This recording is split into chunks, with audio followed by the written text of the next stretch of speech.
Champions trophy 2025ರ final ಹಣಾಹಣಿಗೆ countdown ಶುರುವಾಗಿದೆ. ನಾಳೆ ಕೋಟಿ ಕೋಟಿ ಭಾರತೀಯರ ಕಣ್ಣು ದುಬೈ ಸ್ಟೇಡಿಯಂ ಮೇಲಿದೆ. ನಾಳೆ ಮಧ್ಯಾಹ್ನ 2:30ಕ್ಕೆ India New Zealand high voltage match ಆರಂಭ ಆಗುತ್ತೆ. ಈ ಹೈ ವೋಲ್ಟೇಜ್ ಮ್ಯಾಚನ್ನು ನೋಡಲಿಕ್ಕೆ ಕಾತರರಾಗಿದ್ದಾರೆ. ಅದರ ಜೊತೆಗೆ ಸಾವಿರಾರು ಕೋಟಿ ರೂಪಾಯಿ ಬೆಟ್ಟಿಂಗ್ ಆಗಿದೆ. ಬರೋಬ್ಬರಿ 5,000 ಕೋಟಿ ರೂಪಾಯಿವರೆಗೂ ಬೆಟ್ಟಿಂಗ್ ನಡೆದಿರುವ ಶಂಕೆ ವ್ಯಕ್ತವಾಗಿದೆ. ಭೂಗತ ಲೋಕದೊಂದಿಗೆ ನಂಟು ಹೊಂದಿರುವ ಬುಕ್ಕಿಗಳಿಂದ ಬೆಟ್ಟಿಂಗ್ ಆಗಿರುವಂಥ ಶಂಕೆ ಇದೆ. ದುಬೈನಲ್ಲಿ ದೊಡ್ಡ ದೊಡ್ಡ ಪಂದ್ಯಗಳ ಮೇಲೆ ಬೆಟ್ಟಿಂಗ್ ನಡೆಸುವ ಡಿ ಗ್ಯಾಂಗ್ ದೆಹಲಿಯಲ್ಲಿ ಇಂದು ಇಬ್ಬರು ದೊಡ್ಡ ಬುಕ್ಕಿಗಳನ್ನು ಪೊಲೀಸರು ಬಂಧಿಸಿದ್ದಾರೆ. ಲ್ಯಾಪ್ಟಾಪ್ ಹಾಗೆ ಮೊಬೈಲ್ ಬಳಸಿಕೊಂಡು ಬೆಟ್ಟಿಂಗ್ ನಡೆಸ್ತಾ ಇದ್ದಾಗ ಅರೆಸ್ಟ್ ಮಾಡಿದ್ದಾರೆ. ಚಾಂಪಿಯನ್ಸ್ ಟ್ರೋಫಿ 2025ರ ಫೈನಲ್ ಹಣಾಹಣಿಗೆ ಕೌಂಟೌನ್ ಶುರುವಾಗಿದೆ. ನಾಳೆ ಕೋಟಿ ಕೋಟಿ ಭಾರತೀಯರ ಕಣ್ಣು ದುಬೈ ಸ್ಟೇಡಿಯಂ ಮೇಲಿದೆ. ನಾಳೆ ಮಧ್ಯಾಹ್ನ 2:30ಕ್ಕೆ India New Zealand high voltage match ಆರಂಭ ಆಗುತ್ತೆ.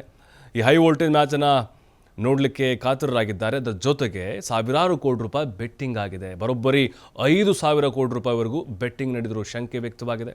ಭೂಗತ ಲೋಕದೊಂದಿಗೆ ನಂಟು ಹೊಂದಿರುವ ಬುಕ್ಕಿಗಳಿಂದ ಬೆಟ್ಟಿಂಗ್ ಆಗಿರುವಂಥ ಶಂಕೆ ಇದೆ. ದುಬೈನಲ್ಲಿ ದೊಡ್ಡ ದೊಡ್ಡ ಪಂದ್ಯಗಳ ಮೇಲೆ ಬೆಟ್ಟಿಂಗ್ ನಡೆಸುವ ಡಿ ಗ್ಯಾಂಗ್ ದೆಹಲಿಯಲ್ಲಿ ಇಂದು ಇಬ್ಬರು ದೊಡ್ಡ ಬುಕ್ಕಿಗಳನ್ನು ಪೊಲೀಸರು ಬಂಧಿಸಿದ್ದಾರೆ.